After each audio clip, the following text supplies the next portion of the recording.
Hello everyone and welcome to the 12th devlog of Facility of Babel. Despite Roblox's desperate attempts to kill this game, I'm still trying my best to keep it alive. If you wonder what Facility of Babel is, it is a delverlike with parry-based combat. The game is inspired by Miner's Elevation, Deepwoken, Casualties Unknown and Project Room games. If you want to support me, subscribing and joining the Discord server in the description is enough. With this out of the way, let's get to the changes. For the first one, I have added a card system which is mostly upgrades. They are separated into personal cards which only affect you and global cards which usually affect everyone in the server. As you can see right over there, I have 2 personal card hands and 3 global card hands. If I click this icon, it reveals the hands. Also, don't mind this empty card, it's a template. Hovering on the card should show which other cards it restricts on the right and related status effects and items on the left. So yeah, if I choose it, I get it. Also, the scrap pile card takes place when there is no more cards left in a naturally generated hand, when a card in an existing hand gets maxed out, or when it gets restricted. So yeah, now for the global cards, half of the alive players must vote for one card for it to be chosen.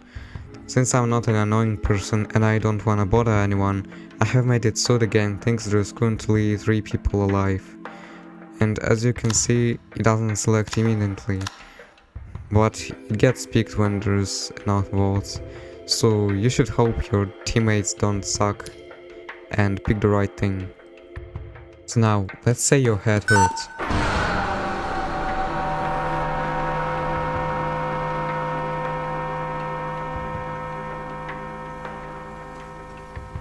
I think it sure does. Fortunately not, the vending machines that spawn across the floor can do more than trading items, which means that a healing machine is a thing. Also, you can hover on the icon below to see exactly what it does. To use it, you need to insert items with a value. As you can see, this cheeseburger has 3 value. The green thing is how much value needs to be inserted to use a vending machine. And the purple thing is how much uses does it have left stock for the vending machine. And now, as you can see, my head no longer hurts. Also, I have added a relic system. As you can see, this oddly sized brick I'm holding is a relic, and you can see that by hovering your mouse on the items icon. Speaking of hovering your mouse over something, you can also do that with the item GUI of this brick, which shows what the relic does. You can pause the video to read it. Now, to make it do its job, you need to insert it into this thing. Now let's insert it, and also 2 more bricks. And you can also hover on the relics icon right over there, if you haven't read what it does beforehand. Now let's go beat up a jump placeholder. That over there was a concussion burst caused by this break. It is basically tremor but in Facility of Babel. It deals surge damage, which deals stamina damage but then health damage when there's no more stamina left. I decided to add some new stats because I want the game to have even more build diversity than there already is, and this time there is 5 of them. The simple ones are max battery, which is used as a resource for tools or fallback resource for charged weapons. Tool and consumable efficiencies are basically the attack multiplier stat, but for tools which are items that are not consumables nor weapons, and consumables which are obviously consumable items. Now, for the more complicated ones, we have weight capacity. It is a limit to how many items you can carry, because it would be too overpowered if there wouldn't be a limit. You can see how much kilograms you carry right over there. And you can see how much does an item weigh by hovering on this icon. It shows the weight for the whole stack because one cheeseburger weighs 0.3 kilograms. And now going over the weight limit still allows you to pick up stuff, but you would become slowed down and more vulnerable to fall damage. However, you cannot pick up anything beyond 2 times the carry limit. For the resistance penetration, it affects how much damage resistance to your weapons bypass. As you can see, this dummy has 0.1 physical weakness, which means the final damage multiplier is 0.1 as well, because it currently isn't affected by any other factors. Now let's set the penetration to 0.5. And you can see that the final damage multiplier is now 0.6, which means that I bypass 0.5 damage resistance. But now let's set it to a big value. And as you can see, the final damage multiplier is 1, thus making it different from the attack multiplier stat. So if you want a nice build, you invest in both, which allows to deal with tanky enemies as well. And invest more into penetration if you want an anti-tank build. The aim distance stat affects the range of your aim assist. And yes, there will be an aim assist, otherwise it will be borderline impossible to manually aim in this game. This road crosshair means that I have locked on an enemy. Now I will use a teleporting skill which relies on targeting. So yeah, you see, it works. Now, if I walk too far away, it cannot walk because the red crosshair is no more. So yeah, this would also allow you to, for example, make a sniper build, which will be very efficient in open areas. Now, if you have been watching Facility of Babel devlogs for a while, you may notice something unusual, and that is that the two guys I have aggroed on myself don't attack all at once, and that makes the gameplay rather more fair, unlike before.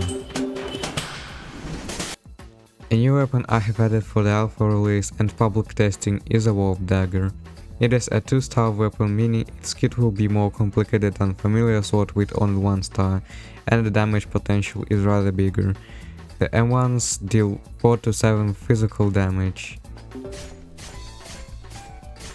The rip skill teleports you if the target is combat attacked by you, and dealing 2 to 4 unparable dark damage, making it a good solution against runners in PvP game modes or ranged entities. It also applies 2 charge, stack and potency on a successful teleport, and 1 discharge in Facility of Babel. Since the status effect system is limbus inspired, I decided to make charge and poise into 1 status effect, so that it won't be a glorified resource effect.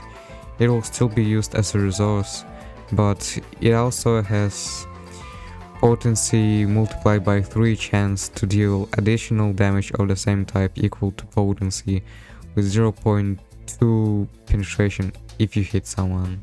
Also, if you wonder, here is how it looks when charge activates.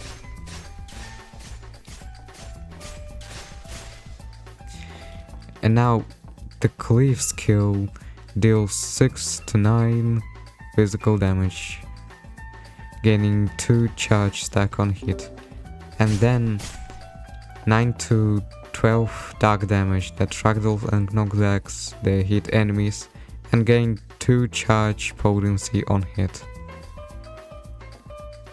The final major change for this devlog is the floor cycling system. Another thing this means is that the public test is near and I'm already preparing the game for it. Back to the topic, as soon as you load in, you should press the start run button along with half of the server to start a run. Also, I get this global hand that is also for the public testing, which makes the game significantly easier as there is no proper tutorial for now. And once again, to start a floor, half of the live players must vote. So now, let's complete the floor. And by that I mean, you should meet the quotas on top right. Now, after you're done with that, you can do whatever you want or vote to end the floor. If not ever run in the elevator, then a 100-second countdown will appear. And if it runs out, the run proceeds with whoever isn't in the elevator dying. The usual difficulty increase per floor will be 0.1, and that is a multiplier that affects how strong entities and traps are and how much stuff is generated. Also, I got this personal card hand, and that is another public testing thing with placeholder upgrades.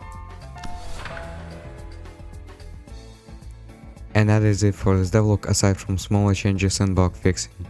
If you enjoyed this, you can keep track of facility of Babel's development by subscribing or joining the Discord server in the description. I also hope the new format for the devlogs was more enjoyable to watch. See you in the public testing and next devlogs.